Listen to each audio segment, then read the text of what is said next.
Hey everybody, this is Tom Fontana from UVM. I'm so glad you're here.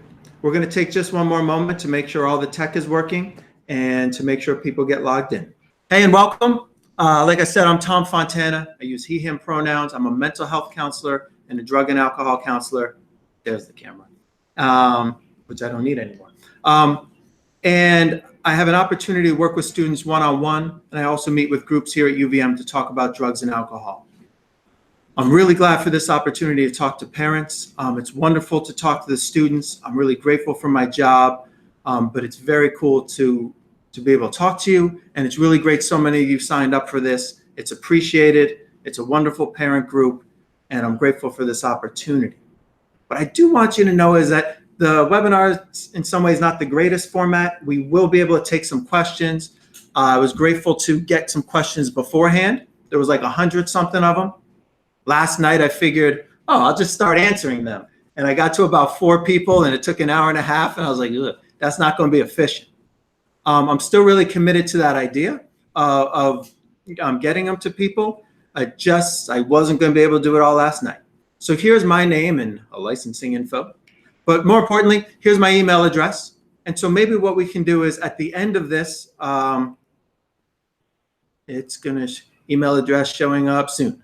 At the end of this presentation, what can happen is if you have different questions, please email them to me. Or if I didn't address your specific question, just please email that to me. And it might take a little while, but I'm going to get back to all of you.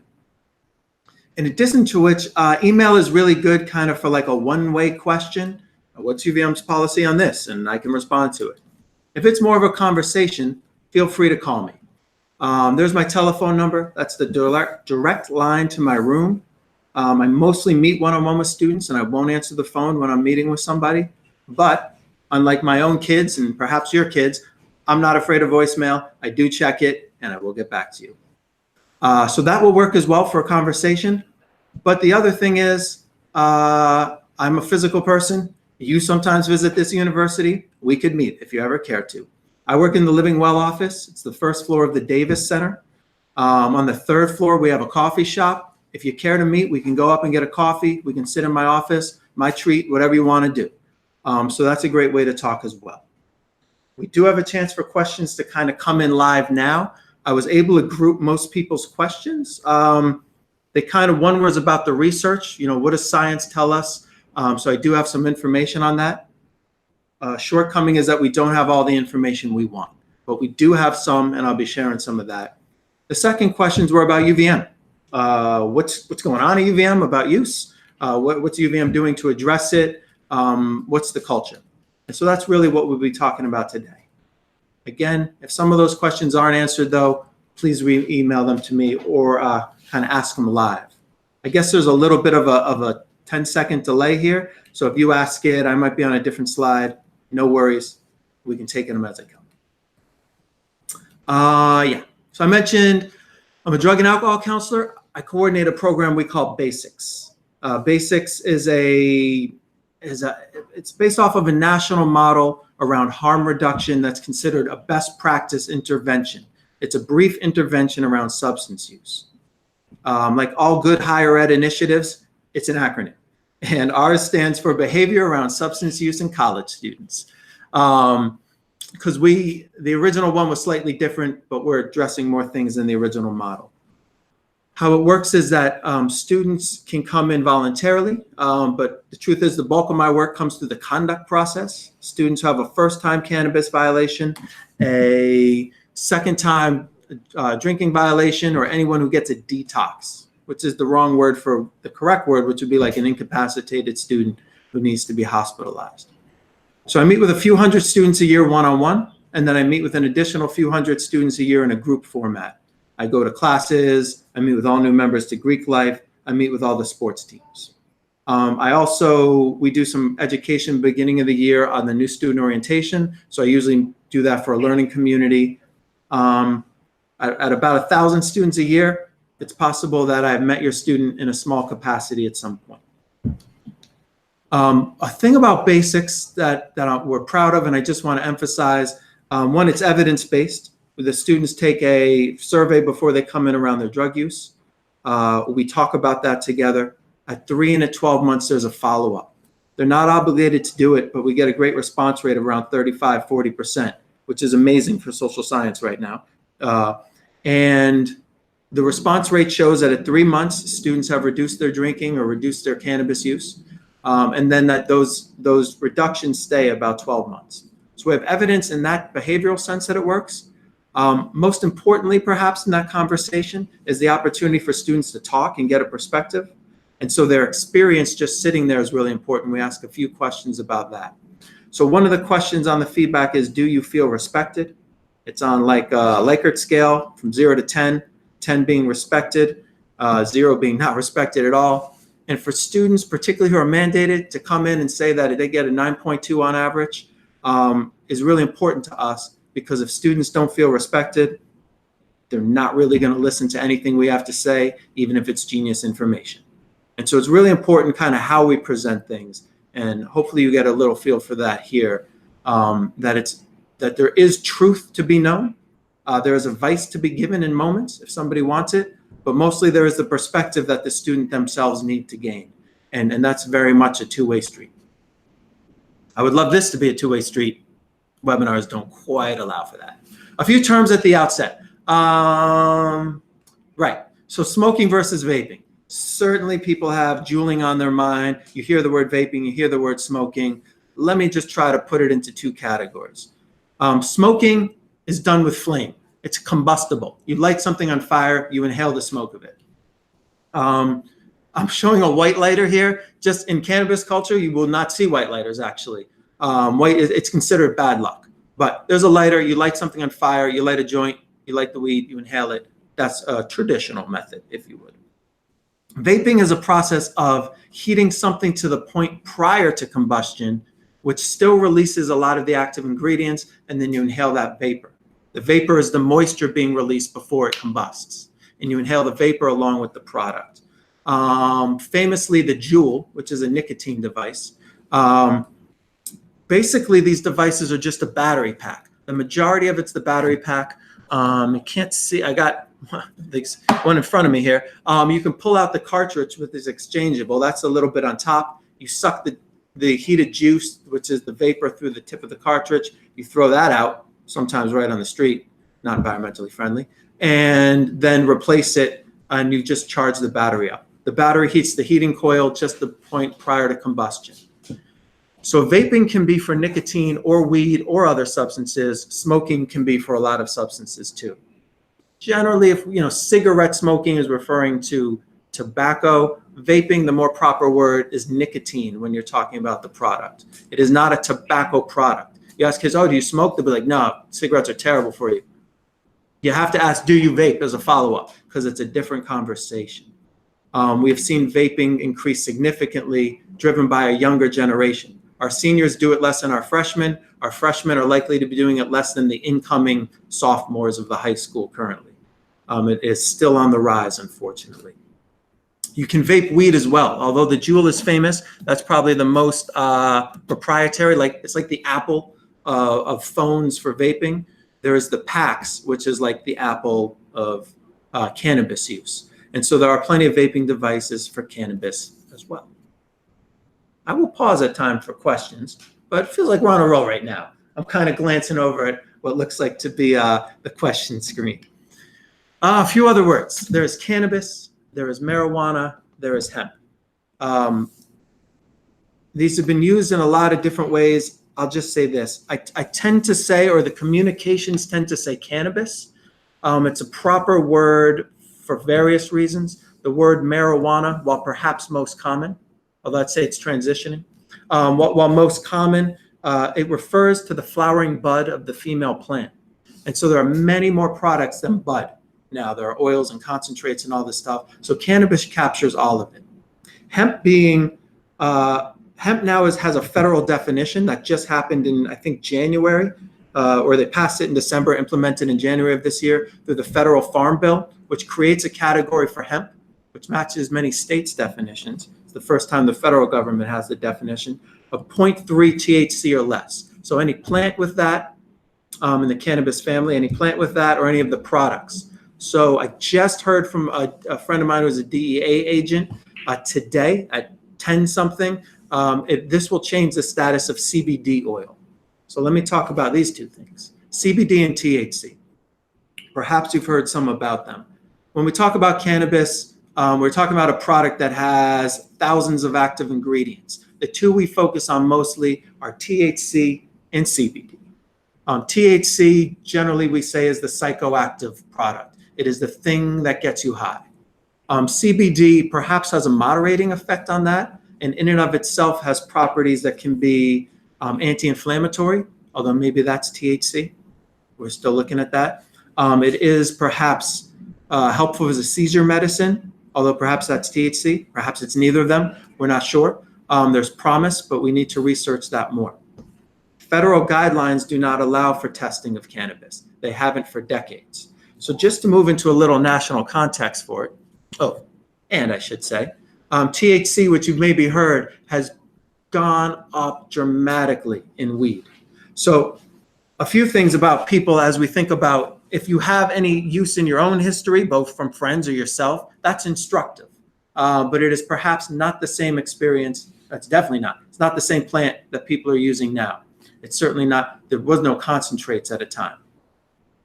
So a colleague of mine, Jason Kilmer, a leader in this field out in Washington State, he jokes that in the 60s, they used to call it grass because at 1% THC, they were pretty much smoking grass. There was not a lot of kick to it. The product existed below a 2% mark into the 80s. You smoked through the 80s, you were maybe at 3-4%. This graph, when you see graphs, these are based on seizure records from the DEA. They usually go to about 2010, 2012, puts it up now around 12%.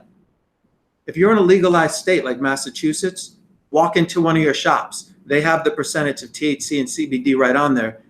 It's up to 25%, sometimes 30% THC in bud. It is a super genetically modified plant. The idea that it's just this natural kind of thing is not really, it would not pass like European guidelines for like GMO free. It is not, it is super genetically modified. That's how you get that growth of this levels. Tomatoes are not 30% stronger than they used to be. So THC, we don't know the impact of this increase in THC. Studies that we have, even new studies, are at least 2 years old, and that would have maybe half the THC of what we have now. So it's very hard to do longitudinal studies with a drug that keeps changing. Just as a reference point, alcohol has not had this change in percentage, nor in paraphernalia. If you walked into a saloon 200 years ago, got off your horse, through the double doors, person stops playing piano because you're a stranger in town, and you say, bartender, give me a shot of whiskey. It would come in a shot glass, which would be very recognizable today, and it would be an 80% proof drink. It might even have been Jack Daniels. I'm not sure when they started brewing. So the products are the same. It is not whiskey if you brew it below or above 80 to 100% proof. The content in alcohol has not changed. Weed's gone up dramatically. One thing to say about that is that alcohol couldn't have this rise. We would die if we drank 100% THC. There are products, we would die if we drank 100% alcohol. 100% THC is available on the market. People have done it and are not dying. So in one sense, it's important to note the acute harms of cannabis are lower than many other substances. That's not to say it's harm-free. And so we'll look a little bit more at that. Let me get to a national context real quick. Used to be that there was no regulation around it for a long time. Part of the criminalization is part of the racialized history of it as Mexicans came over the border on raids with Pancho Villa around the turn of the century. People worked to tie this drug, this plant, to an immigrant population and therefore demonize it. By the 1940s, basically, they had passed legislation in all states. Right, Washington grew hemp. Like hemp was around for a long time. They weren't smoking it to get high. There was not much in it. They couldn't have. The plant was also seen as a threat to the nicotine industry and to other places. And so between a concert of forces together, they outlaw hemp, they outlaw cannabis, and by the 1940s, every state has it prohibited. Fast forward to the 90s, nothing changes, but then a couple states start decriminalizing it. So that's the lighter shade of, what do we call it, red? On the map, yeah. Right, so that changed in the 90s. Big jump happens in 2000, for the first time, you start having medical cannabis or medical marijuana, as it was often called at the time, particularly on the, you see where it is in the country, right there, it's starting to follow a gay marriage map of the state. That's, you'll see diverts in the future, but it's on the left coast or the west coast. 2004, a few more joined the blue, keeps increasing. 2008, by 2012 is a big year because for the first time you get in the dark green legalized cannabis. This is by state, still prohibited federally, but states allow the states have allowed it. In Colorado and Washington State, the first two to go out in 2012. They promised a lot of prevention money would go from the legalization of the sales. My friend in Washington State tells me they have seen $0 so far from the millions of dollars they talk about them making. So none of the money in prevention is materialized. Increases in 2014, more states either decriminalize or legalize. And then by 2016, wow, it's really coming across. This is where it diverts from any kind of classic left, right, conservative, liberal state map, where we see all the states. I'm sorry, the graphic shifts slightly to capture today. There is only 3 states where it is completely prohibited. There's medical marijuana in most states. There is CBD allowed in almost all states. And then the darkest green states are legalized marijuana. You might notice Vermont on the map. So let's talk about it, because that's where your kids go to school and maybe you live. Legalization might happen in 2019. They were talking about these states. New Jersey actually was seen as just about to happen. They're actually seen with some of the best laws around it, some of the most thoughtful around the marginalized communities and the impact the drug wars had, but it actually went down in that state. And the history of that is interesting, or the recent history of how that happened. So these states, it's going to be on the ballot 2019. At the same time as we're starting to legalize this across the country, we're now starting to see the research saying, well, we actually don't know. We kind of shot ourselves in the foot on a public health lens by making it a Schedule I drug so that it's super hard to do research on it. Most of our research is old or comes from other places. It's very hard to do research, but there is some. And so from a public health lens, this is a terrible way. You might argue about decriminalization having a value in criminal justice. That's fine. You might talk about taxes. These should all be on the table for conversation. But from a public health lens, this is an awful model. And what we're starting to see is some of the effects of that. So Malcolm Gladwell, no slouch of a social thinker, just this year produced an article in the New Yorker. It's worth checking out.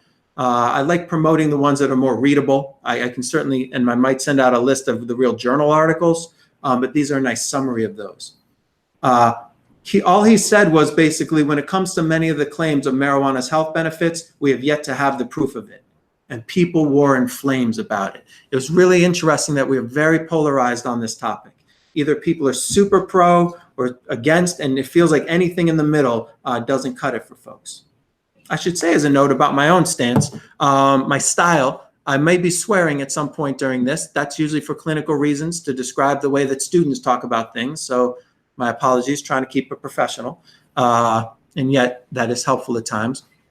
Also, generally, I think people find the approach okay. Occasionally, people think I'm being too hard on weed. That happens all the time. People are like, yeah, man, but you're not talking about all its benefits. I'm okay with people taking that stance. Some people, interestingly, think I'm being way too loose about it, that I'm not hammering home some of the dangers. You can have whatever feelings you have on my presentation, and I'd love to hear them from you. I'm just trying to present what we know, and mostly it's about my perspective from talking with students.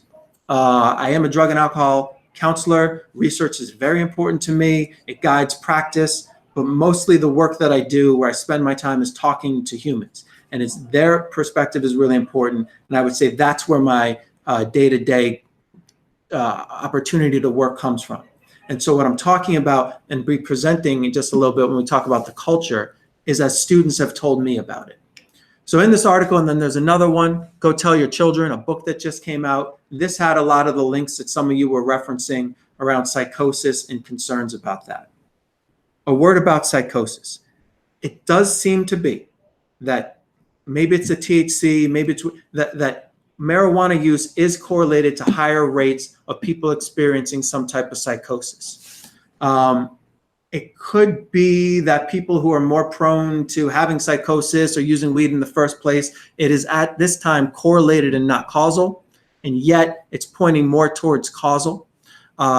It's still, though, mostly based on a percentage of your genetic predisposition in the first place.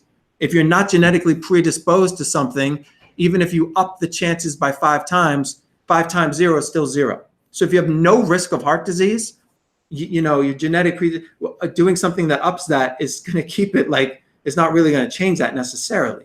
Same thing with weed, but it's not true that anyone's probably at a 0 for anything. It's just that some people are much higher than a 0 in a small percentage sense, and some people are closer to it. And so we don't know. Individually, this isn't that powerful with students, because it's like saying with LSD, it's like, yo, somebody's going to lose their mind when they do this. They know the risks, but you're willing to roll a 10,000 sided die. Like, they feel like that's pretty good odds in their favor. It's probably not 10,000. It's probably smaller than that, actually. But where it is really important is on a population level, right? At the university, we have 12,000 students. So just from here, statewide, nationally, this becomes an issue of our public health service on the percentage of people. Individually, you might have pretty good odds of not developing psychosis, but population-wise, it's something to really think about. And of course, when it comes to your own kid, you're a little less excited about rolling that die at all. So it becomes more important. Vermont. Last year, we legalized cultivation, possession, and consumption of, people will say like, yo, marijuana is legal in Vermont. That's an overstatement of what really happened. The legalization of cultivation, possession, and consumption of a limited amount, 1 ounce or less, to a limited group of people 21 and older, in a limited setting, in your private home. So nobody at any age can use publicly. People have to be over than 21. You have to be in your private home, and it's a limited amount, so it's not just any amount. What you should notice there is cultivation, possession, and consumption. What Vermont, being the first state to do it through a legislature process, not a ballot initiative, we went ahead and did that. But what's missing from the list is the sale of it. You still can't buy it or sell it. So we're in the process of trying to figure that out. I just was talking to the Lieutenant Governor recently, and he doesn't think, he's super for it. He doesn't think it'll pass this year because of some opposition in the House. But they'll figure that out at some point. Tax-wise, that's going to be relevant to figure out. But the funny thing, like, where do they think people are getting it? So at some point, we're like, oh, weed's legal in the state. First of all, not legal federally, but it's legal for people, even if you're over 21, even if you're in your private home, at some point, unless you were growing it yourself, you've done something illegal in the process of obtaining it or using it. So it's still probably not as super legal as people think it is. At the same time, it is decriminalized, so being caught would just be a ticket, civil ticket, unless it's over the 1 ounce. Speaking of an ounce, if you read the newspaper, if you're a Vermonter, you might read Burlington Free Press, 7 Days, Times, Argus, VPR. If you're anywhere in the country, though, you're exposed to all these other sites, the Times, National, Los Angeles. All these sites have used this word small amount to describe 1 ounce or less of marijuana. Because a lot of states in decriminalization, they've said, oh, decriminalization, small amounts of marijuana. It's worth it to note, how much is 1 ounce of marijuana? 1 ounce is a small amount of many things. It would be 1/12 fluid ounce of a soda. It's going to be not much food, right? If somebody gave you 1 ounce of food, you would not be happy about that. If somebody gave you 1 ounce of coffee, it would not kickstart your day. 1 ounce of weed is different, though, however.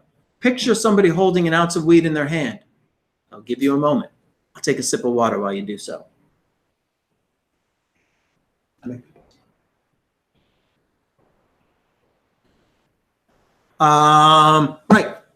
So here's 1 ounce of marijuana. Is that what you were picturing?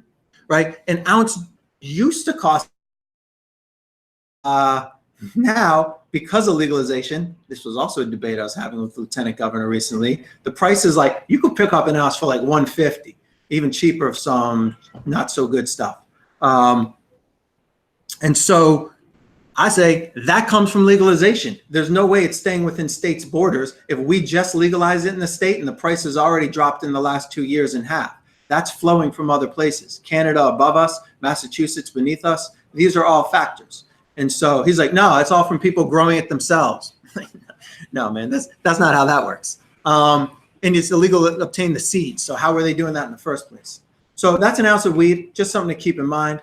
To bring it to college, which is where we're really focused today, the college life study is a really relevant piece. Comes from a Dr. Amelia Ria out of the University of Maryland. They have eminently readable stuff. So I'm particularly a fan of this piece of theirs. They've been doing this study now for over a decade. They've followed a group of students, their drug use, and been able to correlate it and are come up with causal conclusions about its impact on college specifically. And then now also employment and things in the future, because they've been tracking them.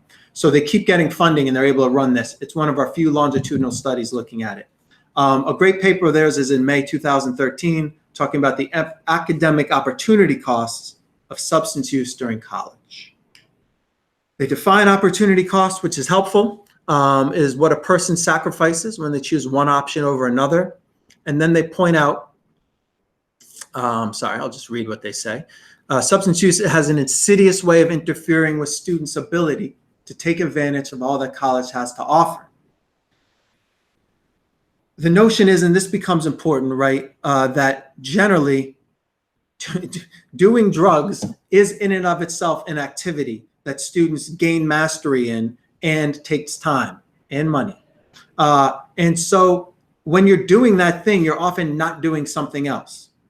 And what happens is that drug use and drinking often happens when other college life happens. Sometimes not so much drinking. We actually stop college life just so drinking time can happen. But certainly weed use, people inevitably, when I talk to my colleague, we also do this work, students who tell me they smoke every day, their next sentence always is inevitably what we come up with an acronym for is, they're like, don't worry, Tom. They're like reaching out to me like, yo, don't worry, man. It's after I get my work done. And so they're always telling me like, don't worry, I smoke weed daily, but yeah, it's after I get my work done. The thing is, after you get your work done is probably early in the day, and this is the evening time and nighttime. That's when college life really comes alive. There's office hours, there's speakers, things happen on the campus where you get connect, clubs meet, intramural sports. Some people get high and do those things. Most people think they get high and do those things, but in reality, with each other, they're still sitting on the couch. And so that changes people's true engagement because they're sitting with a couple friends. They're like, yo, why would I need to go anywhere else? If you have an evening class and you get high, you might not make it to that class. Alcohol use, a heavy amount of alcohol could impact your going to class the next day. Weed use could impact going to that night. It's usually not going to impact the morning class. Well, in terms of attendance. We'll get to that later. So to focus on the students, in the basics program, that's the thing I run. They take a survey. They are asked to say what their 3 goals are. And so now we have over 3,000 people who have taken the basics survey. It's a pretty good sampling of UVM. They're asked, what are their goals? And so that was very hard. It's always qualitatively useful with an individual student. I haven't known kind of how to quantify this and talk about it in general, but I did a word search. I was just able to take each category and come up with I think it's 50 most common words that they use in each one, and then create a word cloud. So here you'll see the number 1 goal that students say from college that they put down is graduate. Friends is up there, but graduate's the one that they say most. Number 2, that's where friends show up. And then number 3, they talk about learning, right? Our students grew up in the Great Recession. They still want universities to have climbing walls and lazy rivers, but they also know who's paying for it. And so they realize the value of what they're doing, that this is costing a lot of money, or that's a real opportunity. So mostly they want to graduate. They want that piece of paper that says they can go do the thing they want to do. They certainly want to learn as well. They also want to expand their mind and grow as people. They talk about that a lot. But in terms of why they're paying money to be here, graduate's number 1. They want to meet some friends. It's going to be that story about lifelong friends, people, that kind of thing, and then learning. The challenge is that graduate is more important than learning for many people. And this shows up when we talk about weed use.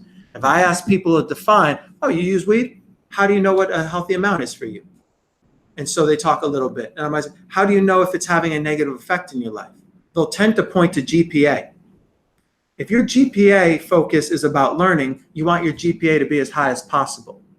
If your GPA focus is primarily to graduate, it just needs to be whatever it takes to keep some scholarships and not have your parents be pissed at you when you go home on break. And so that can mean 2.5, 2.7, 3.0, different things for different people. I'm not saying all people smoked weed grades tank, but it does have an impact. We'll see that in a little bit. And so when it's all about graduation, you might be a little more tolerant of it. You might be more likely to be like, oh, I had to take some, this was just the classes I had to take, professor sucked. You're likely to see the GPA as other factors, not necessarily your own behaviors.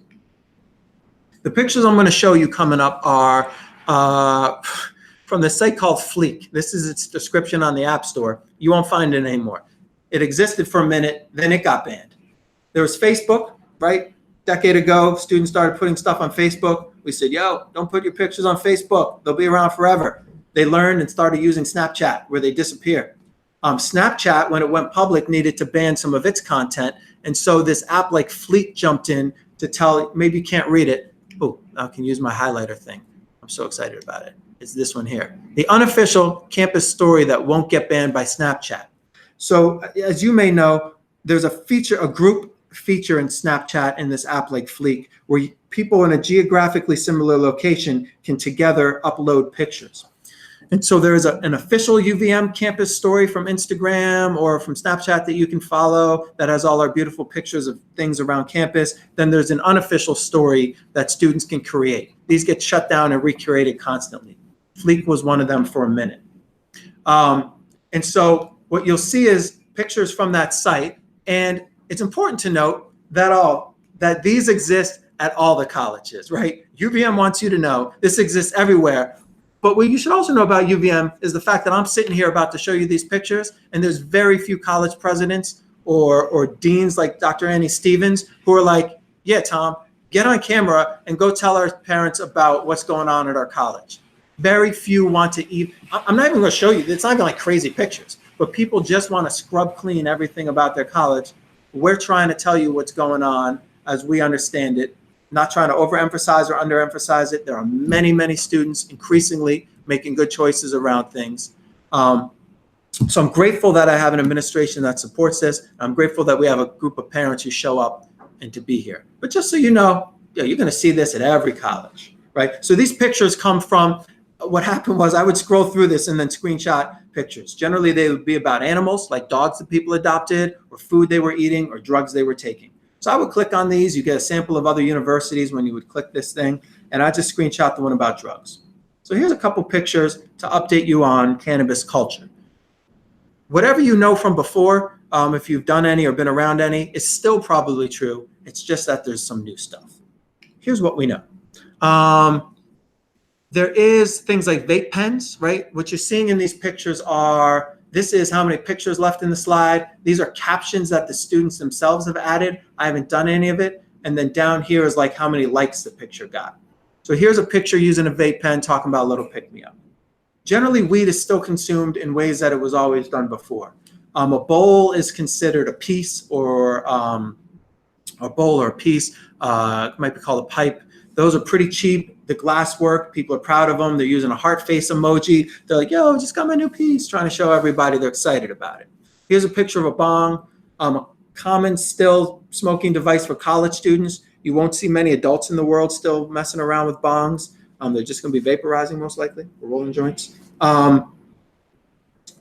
What's to show here is the fact that, look at the label on it, right? People become very attached to their pieces. Part of the ritual of smoking weed is the fact that it becomes insidious in its behaviors and things. There are so many rituals tied to it. And so the devices themselves carry a lot of significance to people.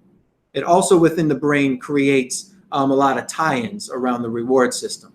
There are bongs that are quite complicated. On the left, you see a dual chamber bong. There's a blue lighter, not a white one, up top. Pulls the weeds right in there.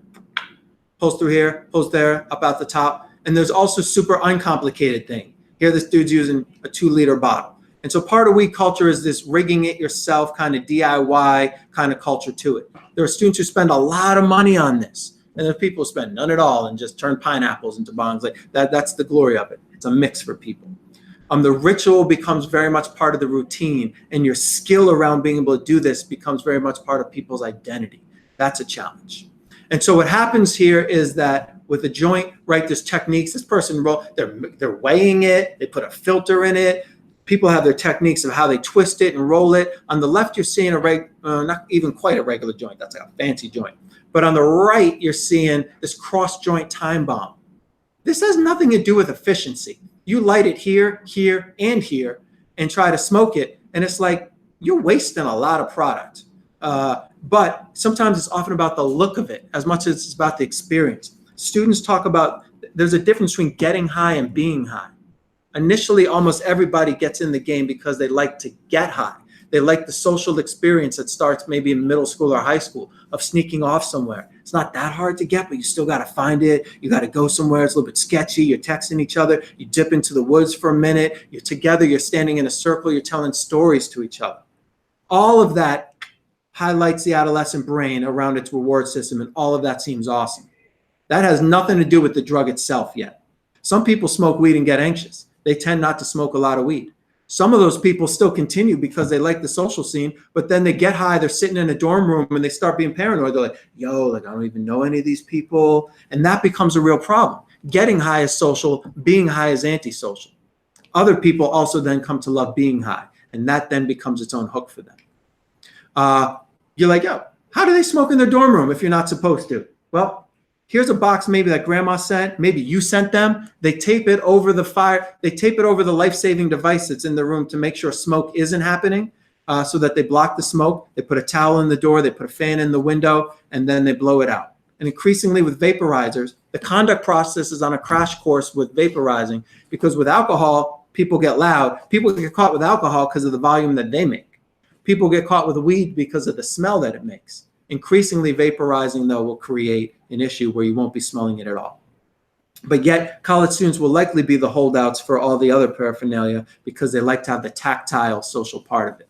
Once you're vaping, that's very mechanical, and you're very much about being high, not so much about getting high. Essentials become this thing called the grinder, right? That's often what people see laying around. If you see that, that's something to note. That is marijuana paraphernalia. From grinders, you can create something called keef, and then keef leads to concentrates. The first concentrate that's been around for millennia is hash. When you squeeze keef, it turns into hash oil. It has never really been that popular in the States.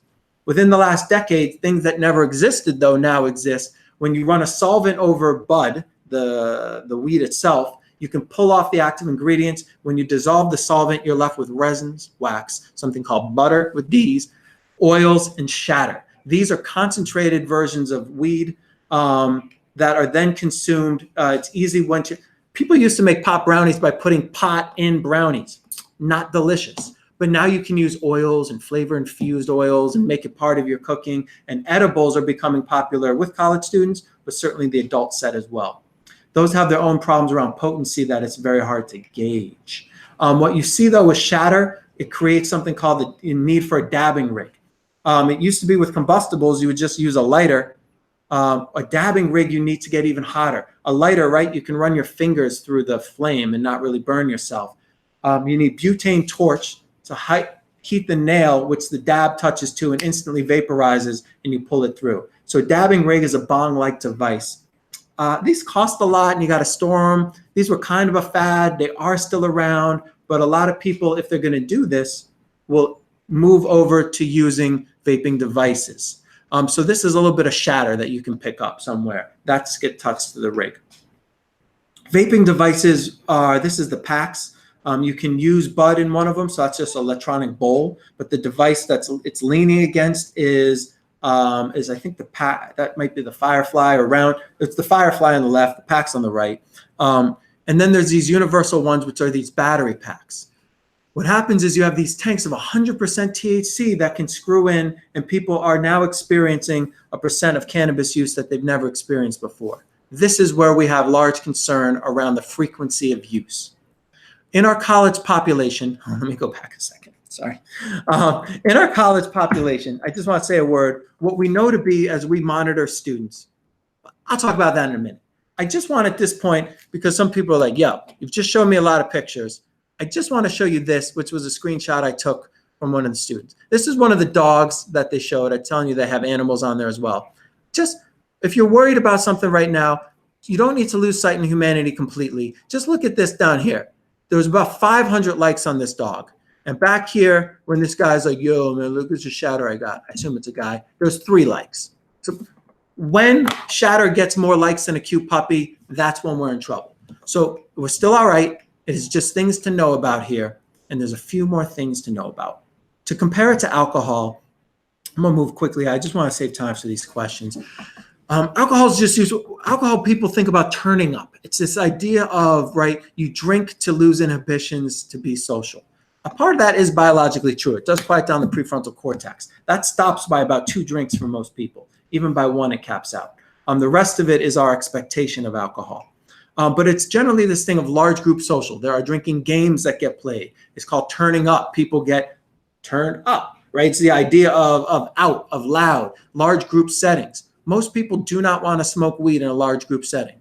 There are exceptions to that. But most people aren't going to smoke weed and then go to a party where they don't know people. They'll feel anxious. Smoking is often a small group thing. It's something that's done individually. And so it should be noted that creates a different culture. It often fits really well in a car, unfortunately, where high school kids have, or even college kids, but they don't need to drive as much. High school kids have their music and their friends and the safety of the car, and they're driving around. Ironically, the safety of not getting caught, rather than getting high and driving. Dorm rooms, this fits. And so people can smoke together in small groups, and that creates this feeling of intimacy. It's important for students to know the difference between true friends and weed friends.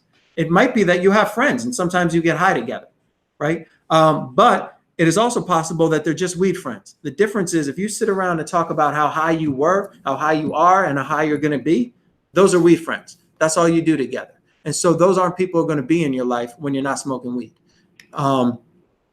Alcohol has natural taboos around it. There is such thing as day drinking or the shower beer. We can hashtag them and laugh about them. But in truth, if a friend showed up drunk in the middle of the day, people might be like, yeah, like, what's up? And if they're doing it a few days in a row, they would be worried about them. Alcohol confines itself to the evening, and it confines itself to mostly Thursday, Fridays, and Saturdays. Weed, however, does not have those confines. It creates in itself a culture where if people use it during the day, people are just like, yo, motherfucker likes weed. Like, what am I going to say about it? Like, he likes to smoke weed. Like, it is not taboo to be high throughout the day. It's not what many people choose to do. They will save it till their work's done in the evening. But there is a percentage who get high during the day. A challenge is it's very hard to tell people about safe use. A challenge around weed is that, sorry, going the wrong direction. With weed is that we have this chart with alcohol. A beer is equal to a wine is equal to a shot. There is no standard weed sizes. And here's the college version of it when you work with a solo cup. The little thing on top is about a shot. The first line on a solo cup is the wine glass, and then the beer's on top. People fill them to the top of liquor, and they're like, I had 1 drink. It's like, not standard drinks, you didn't. But anyway, there's still confusion around it. But nonetheless, there is standard sizes. So with standard sizes, this took us 4 decades, but we have it now. The National Institute of Health has guidelines for low-risk drinking, and different for men and women based on processing speed and average sizes. But the idea is that we can say what's safe use. The safest use is no use. And at UVM, we're always trying to support the people not using, people who are trying to stop using, the people who are using moderately. The focus, though, can be around the prevention and education of people who are misusing. But we can define those things with alcohol. It's really hard to define with weed. And so there is no guidelines yet. And so what I want to talk about here is the message people get around weed. So they don't have guidelines around use. What they do have in public is that, yo, weed's healthy. Here's a guideline from Leafly, which is one of the industry's lobbying arms, where they show you on the outside wheel pretty much anything that can be wrong with you as a human being. And then on the middle wheel, the combination of THC and CBD, you need to cure that. And people are out there being like, yeah, yo, doesn't weed cure cancer? There might be beneficial things for us to research about it that's ongoing, but the reason it's used with cancer patients is because it makes them hungry. And what's really doing the work of curing cancer is the chemotherapy. The chemotherapy is also hurting people in other ways and appetite, and we want them to be strong for their chemo, so it's useful to up the appetite. It's not curing cancer. And so that becomes confusion for people. People don't have a message about safe use. It's very hard. Ask your student, define safe, harmful use or safe use of weed. They're like, they're going to draw a blank, a lot of them. And so at UVM, what we're focused on is this percentage of students. When we poll them every month and ask about use, how many days in a month have you smoked? We ask about drinking. It's important. Best practice tells us to keep track of those things. And so we do that. Over half our students say they haven't even smoked in the last month. Half of the half who said they did said they smoked 4 times or fewer. That's once a week or less. The challenge is that there's a percentage of students, and this is true nationally, this arc, it's a reverse curve of alcohol, is that there's a percentage of students who use 20 days or more. And that's our definition of misuse. You can certainly call other things misuse. We're trying to really focus on what's clearly misuse and what research is guiding us towards, though we don't have research guidelines, but it's getting there. Misuse is 20 days or more. Of those people, some of them just smoke after they get their work done. Others are smoking throughout the day. That is clearly becomes problematic for people. Yet they're like, but if it's healthy, what's wrong with eating apples throughout the day? What's wrong with smoking weed throughout the day? There is things wrong with it. 420 becomes a gathering. This is coming up, so I wanted to address it a minute for y'all at UVM. Its significance is outgrown the proportion of its reality, or at least the myth of it. Used to be this huge celebration. It's smaller, still bigger than we want it to be. Maybe 200 to 300 people show up. The idea, if you see some video or some picture of it or this telling, is that people smoke, that everyone on campus is smoking weed together. That's not the case. What happens is that about 4:05 people show up in one area. At 4:20 they all smoke weed, and at 4:25 they walk away. It's about 200 to 400 students.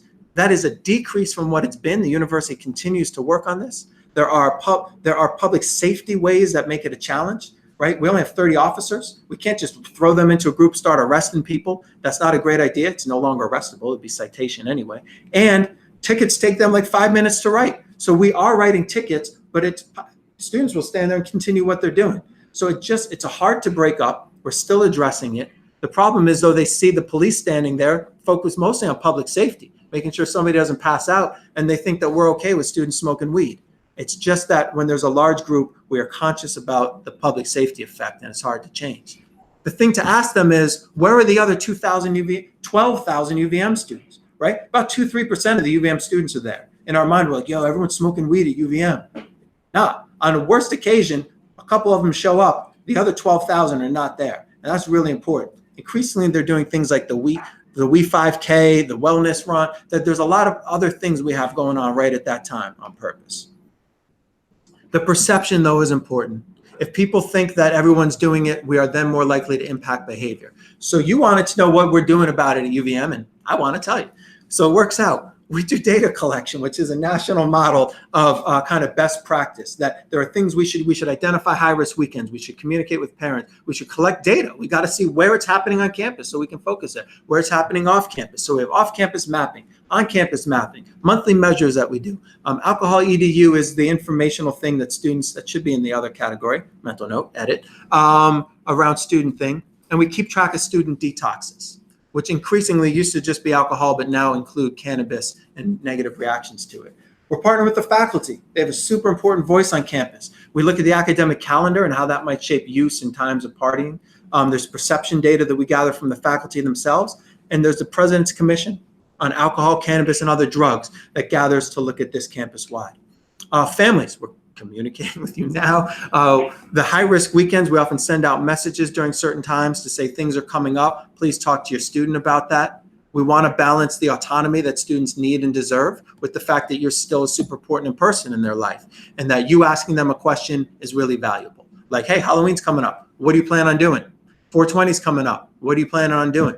Education, doing it right now. And there are resources, which we love to put out. We have lots of great ones, and I will have some at the end. And students, of course, the most important group. We're always looking at the student conduct process. Fines start at $250 for weed. It's $150 for alcohol, actually, $250 if it's a large amount. It's to show that we're really serious about it. So we do want a kind of stick approach to it. We also want a little more of a thoughtful carrot, which would be the basics. Students have to come through and meet with me to have the conversation piece. We want both to happen. We do want it to be an inconvenience. We want it to cost something. At 2 times, students are on probation if you get caught twice. That's much faster than most other universities. Not to throw stones, but our friends down the street at Middlebury, They just changed it. You used to get in trouble 3 times before you even got in trouble one time. It was 3 strikes before you even got up to the plate. Then you had 3 more strikes. Then they'd be like, all right, we need to talk. Here, 2, you're on probation, telling you your 3rd, you're on risk for a suspension or being expelled. And so that gets people's attention. The conversation allows them to process it. And then we do all education at a lot of points, like the alcohol EDU. We meet with student groups. We go into classes. There's a lot of room through Res Life as well for education. Really importantly, around barriers, I want to be respectful of time just to say this. So what are the problems with weed? It can be that when I ask students about, right, that GPA or something like that, they don't associate weed and alcohol as impacting barriers to academic success. Nationally, we do this thing, we ask them, we give them 25 things and we say to students, what are your barriers to academic success? They put alcohol at 20 and weed at 25. And for some of them, that may be accurate. But for others, that's probably not right. However, what students always put top 1, 2, and 3 is stress, anxiety, and being tired. Here's the thing though, if you smoke weed and you do it after you get your work done, you're doing it at night, which is before bed. You get into the habit of falling asleep with weed because it does help you fall asleep. Physically, weed's actually a decent restorative sleep physically. The problem is that mentally, if somebody smokes weed nightly, they'll tell you they don't remember their dreams. And so they take a tea break, a tolerance break, they stop for a bit, they come back quite vividly. So they know this, that their dreams are impacted. That's REM sleep. And so cannabis use before bed contributes to REM deprivation. It's not that they don't dream, it actually happens much earlier in the night and it's just less efficient. And so it's REM deprivation. The top 3 impacts of REM deprivation are, I gave myself one more click, irritability, anxiety, and daytime sleepiness, which roughly translate to stress, anxiety, and being tired. So the impact of weed at night creates REM deprivation, which creates the 3 things that they do identify as getting in the way of their academic success. Broadly, they call it cloudiness, right? You don't want to ask the people who are smoking weed the negative benefits of it. Ask the people who have stopped. Ask the students who used to smoke more weed and now cut back or don't do it at all. They'll tell you, damn, I stopped. Now I'm saving money, right? And I've met the friends where I'm doing things I want to be connected to. I sorted out who's who in my life, who's weed friends, who's not. But also, I'm getting shit done. Like work's happening, the cloudiness is lifted. And that's a really relevant theme for a lot of people. So there's a course engagement statement that we ask our faculty members to put right in the statement. Basically like, you being impaired gets in the way of your academics. It is a problem. Your weekend and nighttime activity impacts us here in this very course. And it's true. We also have an education campaign. I'm particularly proud of it. I'd love for you to check it out. So the link's up top. We took a year to do focus groups with students to find out from the students themselves about why they don't use why they stop using more or why they've stopped using as much as they do. Basically harm reduction. And so we're taking their messages for why they've limited or stopped their use and turned them into things like this one. What kind of impression do you want to make, right? Sitting on the same couch every day for 3 years, telling the same stories to the same people. You could have done that at home, right? Like, why'd you come to college? What's the impression you're trying to make? Is it a seat cushion or is it outside in the world? And so it is something for people to balance. It's hard for our first years because it's a social experience for some of them. There are others who find out ways not to do that. But that needs to change. And so if we can bring that change point earlier and support the increasing students who don't do it, I should say alcohol use is on the decrease nationally. And at UVM, we're proud of the fact that it's increased more than national, that the decrease has increased more than national, or that we've had a 33% drop in binge use. We are for the first time, below the national average. And we're super proud of that. Weed use nationally is going up. And so what we're trying to do is diminish that curve. If it's going to be rising, let's try to keep it as is. Let's still try to lower it, or at least try to minimize the impact of that. So we're using student voices in that. Lastly, summertime's coming up. Damn, I didn't even have much time for questions. Summertime's coming up. Use tends to change. Can be people are smoking more here. They come home, they smoke less if that was their habit. Or because there's no classes, if that was their routine at home, they smoke more. It's going to change one way or the other if your student uses. Maybe they don't use it all. That's quite possible. A good way to get to it is ask about their friends' use and how they've dealt with it. It's a little less of a loaded conversation. There are UVM resources. We have Jan Schamberger, who's a behavioral health specialist in our student health office. That's where nurses and doctors are. You can go in to talk about sleep there. You can talk about the correlates around weed use, or you can talk about drug use itself. There's the basics program. I'm happy to meet with students. Of course, there's CAPS and Living Well. That's the office I work in. Like I promised, I want you to be able to reach out to me. I'm sorry I didn't leave more time for questions. Email me directly. I will get back to you. Call and we can talk, or stop in and we'll have a coffee. Kate, is there any time, I mean, for someone who's going to hang, or what are we doing here? We can do a couple minutes. All right, let me try to take a question. Sorry, y'all. What we got? Nah, let's leave the slides up. Don't need to see this mug again. Can you address popcorn lung due to vaping causing irreversible damage? Yeah, thank you for the question. So, yes, and this was a question. A concern is that students say that vaping's safer than smoking. Here's the thing about this. Smoking, right, like cigarette smoking, when people do it over the course of their lifetime, it kills half the people who do it. So 1 in 2 people die from causes related to smoking. And so when people are like, yeah, vaping safer than smoking, it's like, yeah, so are car accidents, so are gunshot wounds. Like a lot of problem because hit per hit, you are perhaps inhaling less particles. So in that tiny lens, yes, it's safer. But what does safer mean? When you're inhaling anything but oxygen into your lung, that's not safe. And the problem with vaping in particular is that you're inhaling hot moisture. There's no way that hot moisture inhaled into your lungs repeatedly is any good. And so what we're beginning to see is something called popcorn lungs, the deformation of the bronchi and things within the lung. And so we just don't have the longitudinal data on that. It took us decades with tobacco, right? And so it's unfortunately going to take us decades, but we can use common sense and be like, if it's not air, it's not good for you. Hot moisture is not good for your lungs. So is it safer? Yeah, so are a lot of things, but it's not safer. One more question, maybe. I think that's it. All right, that's it, y'all. Listen, thank you for your time. So much appreciated. Reach out to me. Appreciate you being here.